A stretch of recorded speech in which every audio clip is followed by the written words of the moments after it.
आखिर क्यों black hole के बड़ा होने की रफ्तार पड़ी धीमी? क्या ब्लैक होल अंतरिक्ष में समय को प्रभावित करता है? ब्लैक होल की कौन सी वो दो विशेषताएं हैं जिसे जानना जरूरी है? इसकी घूमने की गति को रोकने वाले कारक क्या हैं? क्या वजह है इसकी धीमी गति की? नमस्कार दोस्तों, मेरे चैनल पे आने का आपका स्वागत है। आज इस वीडियो में मैं ब्लैक होल की स्पीड कम जो हो रही है उस पर बात करूंगी। वीडियो काफ़ी इन्फॉर्मेटिव है, अंत तक बने रहें।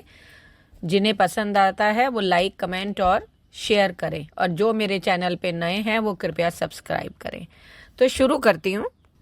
ब्रह्मांड में समय एब्सोल्यूट होता है, यानी पूरे ब्रह्मांड में हर किसी के लिए समय एक समान ही बीतता है।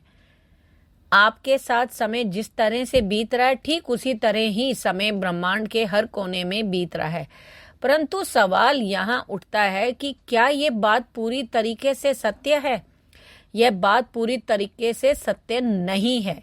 ब्रह्मांड में समय एब्सोल्यूट नहीं है और ये ना ही एक समान ढंग से बीतता है। कुछ वैज्ञानिकों ने समय के इस गुण को सापेक्ष यानी रिलेटिव का नाम दिया, यानी ब्रह्मांड में हर एक व्यक्ति या चीज के लिए समय अलग अलग ढंग से बीतता है और ये सारे स्थितियों के ऊपर ही निर्भर करते हैं। इसीलिए आइंस्टाइन ने बाद में सापेक्षता का सिद्धांत भी दिया। यही कारण है कि अंतरिक्ष में आप समय को पूरे तरीके से एब्सोल्यूट नहीं मान सकते। अब ध्यान देने वाली बात यह है कि समय और प्रकाश के गति का आपस में काफी गहरा संबंध है। आइंस्टाइन ने कहा था कि पूरे ब्रह्मांड में प्रकाश से ज्यादा तेज कोई चीज नहीं, और इसको ही एक मानक के तौर पर मानकर हम अंतरिक्ष में दूरी का अंदाजा लगाते हैं। अब ब्लैक होल जो है अंतरिक्ष में समय को कैसे प्रभावित करता है? वैज्ञानिकों के अनुसार अंतरिक्ष में समय प्रकाश के गति के ऊपर निर्भर करता है और प्रकाश की गति ब्लैक होल के द्वारा काफी ज्यादा प्रभावित होती है। कहने का मतलब है कि समय ब्लैक होल के गुरुत्वाकर्षण बल के द्वारा काफी ज्यादा प्रभावित होता है। तो लोगों के मन में ये सवाल उठ रहा होगा कि आखिर कैसे एक ब्लैक होल अपने गुरुत्वाकर्षण बल के जरिए समय के साथ अपना समय पर अपना जो है इफेक्ट डाल सकता है। इस सवाल के जवाब में टाइम डायलेशन को जानना जरूरी है। अंतरिक्ष में ब्लैक होल टाइम डायलेशन के जरिए ही समय को प्रभावित करता है। इसके अलावा ब्रह्मांड में जितने भी चीजें मौजूद हैं सभी कुछ ना कुछ हद तक समय के ऊपर अपना इफेक्ट डालने का प्रयास करते हैं। हालांकि चीजों का वजन इस क्षेत्र में एक बहुत ही महत्वपूर्ण किरदार अदा करता है। इन सभी बातों के लिए पहले ब्लैक होल की दो विशेषताओं को जानना जरूरी है। हार्वर्ड एंड स्मिथसोनियन के सेंटर ऑफ एस्ट्रोफिजिक्स और नॉर्थ वेस्टर्न यूनिवर्सिटी के centre for inter disciplinary exploration and research in astrophysics के वैज्ञानिकों का यह शोध एस्ट्रोफिजिक्स जर्नल लेटर्स में प्रकाशित हुआ है कि सैजिटेरियस ए जैसे सुपरमैसिव ब्लैक होल जो हमारी मिल्की वे गैलेक्सी के केंद्र में है, दो विशेषताओं से पहचाने जाते हैं। एक उनका भार, दूसरी उनकी स्पिन या घुमाव। इनकी गैलेक्सी के निर्माण और विकास में अहम प्रभाव होता है। इस अध्ययन में सह लेखक डॉक्टर एनी लोएब का कहना है कि ब्लैक होल बहुत ही ज्यादा तादाद में ऊर्जा उत्सर्जित करते हैं, जिससे गैलेक्सी की गैस कम होती है और तारों के निर्माण का इतिहास को आकार मिलता है। वैज्ञानिक जानते हैं कि गैलेक्सी के केंद्र में स्थित ब्लैक होल का उनकी गैलेक्सी पर गहरा प्रभाव होता है, लेकिन उनका घुमाव या स्पिन को नापना आसान काम नहीं है। ब्लैक होल पास के तारों की कक्षा के आधार पर घूमते हैं और उस घुमाव को प्रत्यक्ष मापना बहुत ही मुश्किल होता है। घूमने की गति को रोकने वाले कारक कौन से हैं? इसके साथ ही शोधकर्ताओं ने पास के तारों का भी अध्ययन किया। ये सभी वस्तुएं प्रकाश की गति के कुछ प्रतिशत में चलायमान थी, जो ब्लैक होल के घूमने की गति को रोकने का काम कर रही थी। तब शोधकर्ताओं ने ये निष्कर्ष निकाला कि हमारी गैलेक्सी का सुपरमासिव ब्लैक होल धीमी गति में घूम रहा है। इसका हमारी गैलेक्सी के केंद्र की गतिविधियों को पकड़ पाने की क्षमता पर गहरा असर होता है। साथ ही टेलीस्कोप में इवेंट होराइजन के भविष्य में होने वाले अवलोकनों पर भी एस स्टार दो मुख्य तलों पर बना लगा है।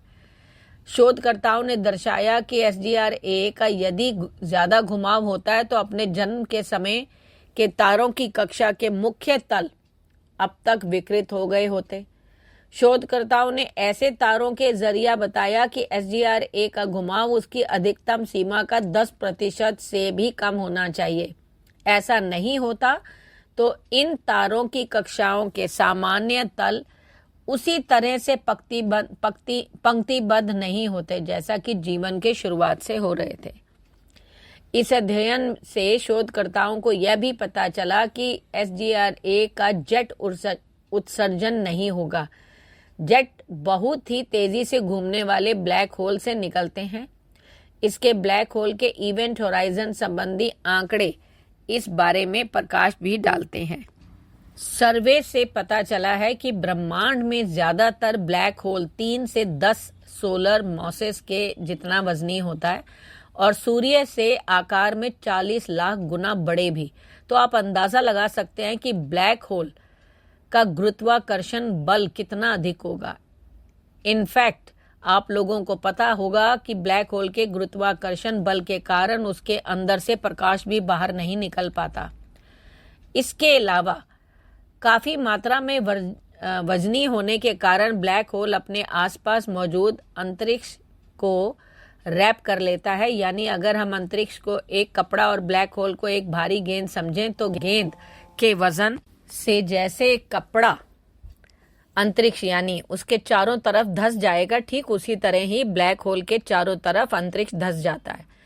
इसी के कारण ही ब्लैक होल के आसपास मौजूद स्पेस टाइम की संरचना काफी ज्यादा बदल जाती है, जिससे ब्लैक होल के पास समय जो है वो धीमा होने लगता है। पिछले 2 दशकों में एस्ट्रोनॉमर्स ने ताकतवर एक्सरे मशीनों की मदद से ब्रह्मांड के कई सुपरमैसिव ब्लैक होल्स की पहचान की है। ये हम और आप सभी जानते हैं।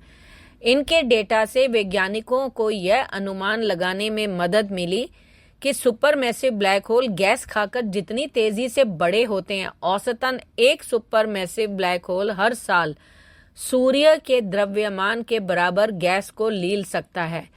हालांकि इसका सटीक मान विभिन्न कारकों पर निर्भर करता है। उदाहरण के लिए डेटा से पता चला है कि एक ब्लैक होल की वृद्धि दर लाखों वर्षों में औसतन इसकी मेजबान आकाश गंगा में सभी तारों के द्रव्यमान से दृढ़ता से जुड़ी हुई है। गैस खाने के अलावा सुपरमैसिव ब्लैक होल अपने जैसे किसी और ब्लैक होल से विलय के लिए चलते भी बड़े होते हैं।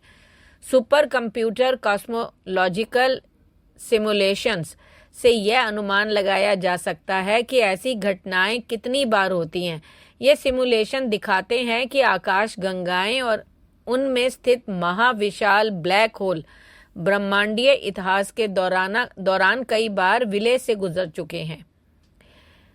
वैज्ञानिकों ने पाया कि अरबों वर्ष पहले जब ब्रह्मांड युवा था, विशालकाय ब्लैक होल बहुत तेजी से बढ़ रहे थे। लगभग 8 अरब वर्ष पहले सुपरमैसिव ब्लैक होल्स की संख्या स्थिर हो गई थी।